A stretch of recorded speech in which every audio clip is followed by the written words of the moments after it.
ETF index mutual funds నేర్చుకుని stock మార్కెట్లో రాణించాలనుకుంటున్నారా? వెంటనే ఈ నెంబర్కి కాల్ చేయండి. నమస్కారం. కార్తీక పురాణం 27వ రోజు పారాయణలోకి వచ్చాం. జనక మహారాజుకి మహర్షి ఇట్లా తెలియజేస్తున్నారు. కార్తీక వ్రతాలలో కేదారేశ్వర వ్రతం పుణ్యప్రదమైంది. అయితే ఈ కేదారేశ్వర వ్రతం మనకి పారాయణలో చివరికి వస్తోంది, కానీ కేదారేశ్వర వ్రతాన్ని ముందు కాలాల్లోనే చేసేస్తారు. చాలామంది మొదటి సోమవారము, రెండో సోమవారము, పౌర్ణమి నాడు పౌర్ణమి వ్రతంలాగా కూడా చేసుకుంటారు. చివరి వరకు ఎందుకు చెప్తారంటే ఆఖరి రోజుల్లో విన్నా కూడా, 27వ రోజు విన్నా కూడా 28వ రోజైనా చేసుకుంటారని. ముందు నోములు ఉన్న వాళ్ళంతా చేసుకుంటారు. ఇప్పుడు కనుక ఏదో ఒక ఉద్దీపన కలుగుతుంది మనకి, ఇది చేసుకుందాము, ఏదైనా మంచిది చేసుకుందాము, కబుక్కుని పూజ చేసుకుందాము అని అనిపించే వాళ్ళ కోసమని ఇది చివరిలోకి చెప్తారనమాట. అయితే ఈ కేదారేశ్వర వ్రతం పుణ్యప్రదమైనది, పరమేశ్వరునికి అత్యంత ప్రీతిదాయకమైన వ్రతం. బోళాశంకరుడైన పరమేశ్వరుడు ఈ వ్రతం ద్వారా తన కరుణా కటాక్షాల వల్ల అపారమైన సిరి సంపదలను, సకల శుభాలను ప్రసాదిస్తాడు. స్వామిని ఆరాధించి మనసులో గల కోరికలను ఆయనకి నివేదిస్తే తప్పక నెరవేరుతాయట. అయితే పార్వతీదేవి ఈ వ్రతాన్ని ఆచరించడం వల్లే శివుని శరీరంలో సగభాగాన్ని పొంది అర్ధనారీశ్వరి అయ్యిందట. అయితే తొలుత కాలంలో శివపార్వతులు అర్ధనారీశ్వర స్వరూపంలో మనకి ఎప్పుడూ కనపడలేదు, అంతకుముందు లేదట. ఈ లేకపోతే ఈ కథ కూడా చాలా వింతగా చెప్తారు. శివపార్వతులు ఇద్దరూ కైలాసంలో ఉన్నప్పుడు ఒకసారి ఏమైందట, కైలాసానికి వస్తే సురగరుడ కిన్నెర గణాలు, తుంబురు నారదులు, అంటే నారదుడు మరియు తుంబురుడు, యక్షగంధర్వాదులు, ప్రమథగణాలు అందరూ కలిసి వివాహం చేసుకుని శివపార్వతులు ఇద్దరూ కలిసి వస్తే వాళ్ళకి చాలా హారతులు ఇచ్చి, నీరాజనాలు ఇచ్చి స్వాగతం పలికారట. ఘృతాచి, తిలోత్తమ, ఊర్వశి, రంభ మొదలైనటువంటి అప్సరసలందరూ కూడా చూడచక్కగా నాట్యం చేశారు. నారద తుంబురాదులు అపూర్వమైన గానంతో పరమేశ్వరిని కీర్తించారు. ఇక్కడ పార్వతీదేవి అప్పుడే వివాహం చేసుకొచ్చిందంటే బాలికగానే ఉంది, కన్య, కొత్తగా వివాహమైన అమ్మాయి. ఆమె చూస్తుంది తన భర్తకి వీళ్ళంతా ఎట్లా నైరాజనాలు పలుకుతున్నారు. సాధారణంగా భర్తలకి గౌరవాలు జరిగితే పక్కనున్న భార్యలకు కూడా ఎంతో కొంత లభిస్తాయి. అయితే అక్కడికి చేరుకున్న వారిలో ఏ ఒక్కరూ పార్వతీదేవికి నమస్కారం చేయలేదట. ఎవ్వరూ పార్వతీదేవికి నమస్కారం చేయలే. అందరూ పరమేశ్వరునే ప్రార్థిస్తున్నారు, ఆయనకే నీరాజనాలు. ఆయనతో పాటు ఆమె పక్కనుంది కాబట్టి ఆమె కూడా కొంచెం హారతులు అందుతున్నాయి అన్నమాట. అందులో ఈ ప్రమథగణాలు చాలా చిత్రంగా నాట్యాలు అవి చేస్తారు. స్వామికి నాట్యం అంటే ఇష్టం. పరమేశ్వరుడికి నాట్యహారతులు అవి ఇవ్వటం కూడా చాలా విశేషమైన సేవగా చెప్తారు. వచ్చిన అప్సరసలందరూ నాట్యాలు చేశారు, తుంబురు నారదులు గానం చేశారు. భృంగిరిట్టుడని ఒక ప్రమథగణాల్లో ఒకడు, నంది, శృంగి, భృంగి ఇలా పేర్లు చెప్తారు. ఈ భృంగి అపూర్వమైన రీతిలో నాట్యం చేశాడట. ఆ నాట్యం చేసేటప్పుడు ఆ హారతిస్తూ స్వామి చుట్టూతానే, శివుడి పరమేశ్వరుడి చుట్టూతానే హారతిస్తూ తిరిగాడట. తిరిగేసరికల్లా ఉన్న వాళ్ళంతా ఆనంద పరవశులైపోయారు. అది నీరాజనపు వెలుగులో పరమేశ్వరుడి మహాద్భుత దైవ సౌందర్యాన్ని చూస్తూ మైమరచిపోయారు అందరూ. అయితే పార్వతీదేవి తనని వదిలి ఈయన ఒక్కడికే హారతిస్తున్నారు అనే సంగతి అప్పుడు స్పష్టంగా తెలుసుకుందట. అంతకుముందు ఇద్దరు పక్కపక్కన ఉన్నప్పుడు హారతిస్తుంటే తను కూడా ఉన్నాననుకుంది. ఎప్పుడైతే ఈ భృంగి కేవలము పరమేశ్వరుడి చుట్టూ తానే నీరాజనాన్ని సమర్పిస్తూ తిరుగుతూ ఉండేసరికల్లా ఆమెకు తెలిసింది. అయితే అక్కడ ఉన్న వాళ్ళంతా ఆనంద పరవశులయ్యారు. పరమేశ్వరుడు లేచి వచ్చి నాట్యం చేసి మోకరించి ఉన్నటువంటి భృంగిని ప్రత్యేకంగా వెన్నుతట్టి మరీ మెచ్చుకున్నాడట. మెచ్చుకుంటే మొత్తం ఉన్న సమూహం అంతా కూడా, ప్రమథగణాలు, దైవగణాలు అందరూ కూడా నిలబడి ఉన్న పరమేశ్వరుడికి సాష్టాంగంగా ప్రణామాలు చేశారు, నమస్కారాలు చేశారు. పార్వతీదేవి వెనకాలుండిపోయింది, పరమేశ్వరుడు ముందుకు వెళ్ళాడు. ఆయన ఒకడికే వాళ్ళందరూ నమస్కరించారు. తనని ఒక్కదానిని వెలివేసినట్టుగా వదిలిపెట్టేయటం, అంతా శివుడి చుట్టూ తానే చేరటము పార్వతీదేవి మనసుకి చాలా కష్టం కలిగించిందట. ఏమిటి, ఈయన ఒక్కడికే దండం పెట్టినారు, నేను ఈయన భార్యని కదా అనిపించింది అనమాట. ఇది మనకు సహజంగా, లోకసహజంగా ఉండేది. ఇది దైవ సంబంధమైన వ్యవహారంగా ఎందుకు చెప్తున్నారంటే మనం ఎట్లా చేయకూడదో చెప్పడం కోసం అన్నమాట ఇది. అయితే ఇది అసలు దీనికి అంతటికి కారణం ఏమిటి, వీళ్ళు అప్పుడు పరమేశ్వరుని ఏకాంతంలో ఆవిడ అడిగిందట, స్వామి అందరూ నిన్ను నమస్కరిస్తారు, నేను కూడా నీకు నమస్కరిస్తాను, కానీ నన్నెందుకు వీళ్ళు వదిలిపెట్టేశారు, నాకెందుకు నమస్కారాలు నీలాగా ఎందుకు లభించలేదు అని అడిగితే, పరమార్థాన్ని ఆశించే భక్తులకు నీ వల్ల ఏమీ ప్రయోజనం లేదని ఆ విధంగా చేశారు. వీళ్ళంతా ముక్తిని కోరుకునేవాళ్ళు, శివ సాయుధ్యమే కావాలి వాళ్ళకి, అందుకని శివుణ్ణే ప్రార్థిస్తారు. నీ వల్ల వాళ్ళకి వనగూడే ప్రయోజనం ఏమీ లేదు, అంచేత నీకు నమస్కరించట్లేదు, నువ్వు నా భార్యగానే నమస్కరించబడ్డావు కానీ నీకుగా నమస్కారాలు లభించవు అనగానే ఆమె చాలా ఖిన్నురాలైపోయిందట పార్వతి. ఇంత తపస్సు చేసి తల్లి తండ్రిని కాదని గారాల బిడ్డని హిమవంతుడికి నేను అక్కడే ఉండకుండా వీరిని వివాహం చేసుకున్నాను. అపర్ణ ఆఖరికి ఆకులలమలు కూడా తినకుండా ఒట్టిగా వాయుభక్షణ చేసి ఈయన కోసం తపస్సు చేసి నేను ఈయన సాధిస్తే నాకే గొప్పతనము లేకుండా కేవలం భగవంతుడికి మాత్రమే గొప్ప, నేను ఆయన్ని చేరుకున్న నాకెందుకు ఈ గొప్ప లభించలేదు అని ఆవిడ చాలా ఆలోచించిందట. పైగా పరమేశ్వరుడు కూడా ఇల్లాలనైనా ఆలోచించకుండా తన అయోగ్యతను తెలియచేసేశాడు. నీకు యోగ్యత లేదు నమస్కారానికి అన్న వాక్యము ఆమెను చాలా కష్టపెట్టిందట. ఆవిడ ఏం చేసిందట, ఏ విధంగా అయినా ఈ దుస్థితిని తగ్గించుకోవాలి, పోగొట్టుకోవాలి. నాతో పాటు ఉన్న పక్కవాడికి నమస్కారం చేసి నాకు నమస్కారం చేయకపోతే లోపల ఎలా ఉంటుంది కష్టం. ఈ కష్టాన్ని తొలగించుకోవాలని ఆవిడ తపస్సు చేయటం ప్రారంభించింది. ఎంతకాలమో ఒంటరిగా తపస్సు చేసినట్ట వివాహమైన తర్వాతే. అప్పుడు కొంతకాలం గడిచాక సిద్ధుడి రూపంలో పరమేశ్వరుడు ఆ ప్రాంతానికి వచ్చేట.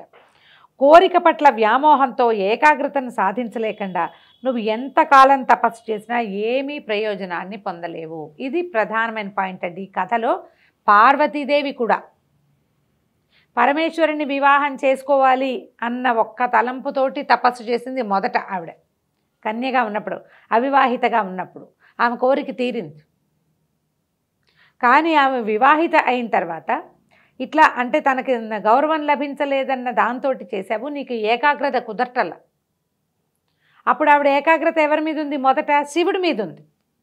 భగవంతుని మీద ఏకాగ్రత ఉండటం వల్ల నీకు మొదటిసారి తపస్సు కుదిరింది. ఇప్పుడు నీకు భగవంతుని పట్ల ఏకాగ్రత లేదు, నీకు నీ మీదే ఉంది మనసు. ఇది కాదు ఉండవలసింది. నా కష్టం తీరాలి అన్న ఆలోచనతోటి చేసే పూజ పూర్తి స్థాయిలో ఫలించదు. ఈ కథలో మనకి ప్రత్యేకంగా చెప్పేది అదే.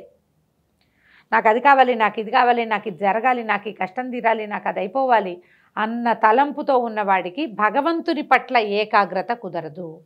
నాకు ఏదవ్వాలో అది చెయ్యి, నన్ను ఏం చేస్తావో అంతా నీ చేతిలో ఉంది, నువ్వే నాకు కావాలని తపస్సు చేస్తేనే, నువ్వే నాకు కావాలని పూజిస్తేనే భగవంతుడు మన యందు ప్రవర్తిస్తాడు. మన కష్టం భగవంతుడి కష్టం అవుతుంది. ఆయనే తీర్చుకుంటాడు. ఎవరికి ఆకలిస్తే వాళ్ళు తింటారు, ఎవరికి నొప్పొస్తే వాళ్ళు మందేసుకుంటారు. భగవంతుడు కూడా అంతే. మనకి భగవంతుడికి అభేదం కావాలి. పూజలో కానీ తపస్సులో కానీ కార్తీక మాసం కథల్లో చెప్తాం, పురాణాల్లో బోలెడన్ని మాటలు చెప్పుకుంటాం. ఇప్పుడు దీపం పెడితే ఇది తొలుగుతుంది, దానం చేస్తే ఇది వస్తుంది, అష్టైశ్వర్యాలు కావాలంటే ఫలానాది చేయండి అని. ఫలానాది నీకోసమే చేసుకుంటే ఎట్లా? భగవంతుడి కోసం కదా చేయాలి. ఈ వాక్యాలు సాక్షాత్తు పరమేశ్వరుడే పార్వతీదేవికి ఉపదేశించాడు. ఏం చెప్తున్నాడు? నువ్వు ఎంతకాలం ఇలా తపస్సు చేసినా కుదరదు. కాకపోతే ఇది రేపు కార్తీక మాసం రాబోతుంది. బోళాశంకరుడైన ఈశ్వరుడు కేదారేశ్వరుడు అన్న పేరుతో భక్తులని ఉద్ధరిస్తాడు. దానినే కేదారేశ్వర వ్రతము అంటారు. ఈ వ్రతం చేసేవాళ్ళు నిష్ఠతో భక్తితో స్వామిని ఆరాధిస్తూ తమ కోరికను విన్నవించుకుంటే అవి నెరవేరుతాయి, ప్రతిష్ట ప్రగతి కూడా సిద్ధిస్తుందని చెప్పాడట. అంటే పార్వతీదేవిని కరుణించే ఉద్దేశంలో ఇది ప్రజలకి మనకి మేలు చేయడానికి, లోకోపకారం కోసం చేసిందే. ఎప్పుడు కూడా మామూలు రోజుల్లో పూజా విధానాల కంటే కూడా పర్వదినాలలో చేసే పూజ భగవంతుడిని ఉద్దేశించి చేసేది. ఇది మహాపర్వదినం. ఇప్పుడు సూర్యచంద్రులు ఇద్దరూ సమానమైన గతుల్లో ఉంటారు, ఈ గతిలో ఉంటారు. నక్షత్రాలన్నీ కూడా అందరూ భగవంతుని వైపు తిరుగుంటారు. వారితో పాటు మనం కూడా భగవంతుడి వైపుకు తిరిగిపోతే వారందరికీ లభించే మహాద్భుత ఫలితంలో మనకు కూడా భాగం లభిస్తుంది. కాబట్టి తప్పకుండా పర్వదినాలలోనూ ఏవి పర్వాలని చెప్పారో, ఏం చేయాలని చెప్పారో ఆ క్రియా విధానాన్ని చేయాలి.